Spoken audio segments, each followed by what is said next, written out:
প্রতিদিন সকালে উঠে মাথায় একটাই চিন্তা থাকে যে ব্রেকফাস্ট কি হবে। রোজ রোজ ডিম টোস্ট স্যান্ডউইচ তো ভালোই লাগে না।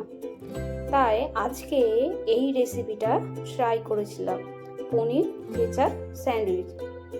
এত সুন্দর খেতে হয়েছিল যে ভাবনার বাইরে। আর কিন্তু জানলা দরজা অফ করে আপনাকে এই স্যান্ডউইচ বানাতে হবে, কারণ আপনি আপনার রান্নাঘরে বানালে পাশের বাড়ি ঠিক গন্ধ পাবে, এতটাই সুন্দর গন্ধ ছাড়ে।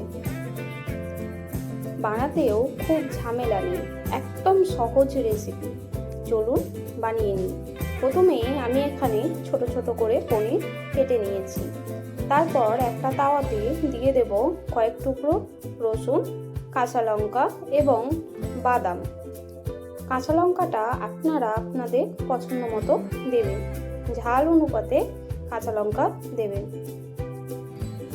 একটু ড্রাই রোস্ট করে আমি এখানে দিয়ে দেব ধনেপাতা। বাদাম এবং রসুন একটু ড্রাই রোস্ট আগে করে নেবেন। প্রথমেই ধনেপাতাটা দিলে কিন্তু ধনেপাতাটা পুড়ে যাওয়ার চান্স থাকে।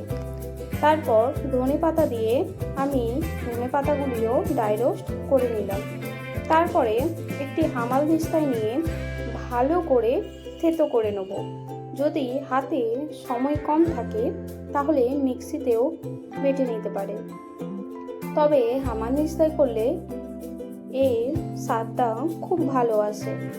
তারপর ওই তাওয়াতেই আমি একটুখানি বাটার এবং তেল দিয়ে দিয়েছি। এই রেসিপিটা আপনাদের হেলথের জন্য খুব উপকার। তারপরে ওই তাওয়াতেই আমি দিয়ে দেব যেই রসুন, কাঁচা লঙ্কা এবং ধনেপাতা থেতো করা, তার সঙ্গে একটু জলও দিয়েছি। দিয়ে পনিরগুলি দিয়ে অল্প নুন দিয়ে আমি একটু নাড়াচাড়া করে নেব।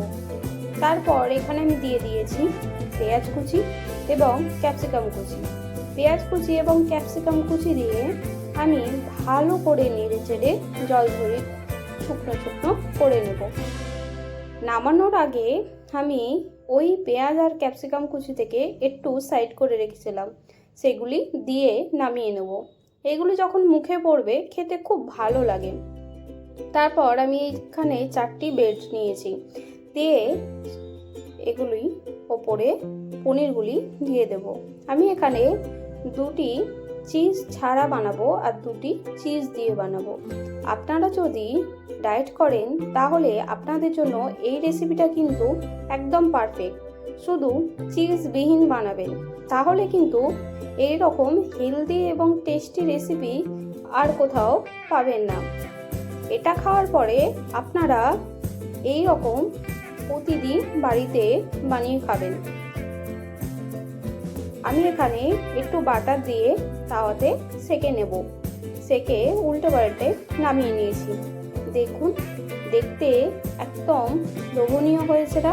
এটা দেখার পরে লোভ সামলানো তো যায় না। অবশ্যই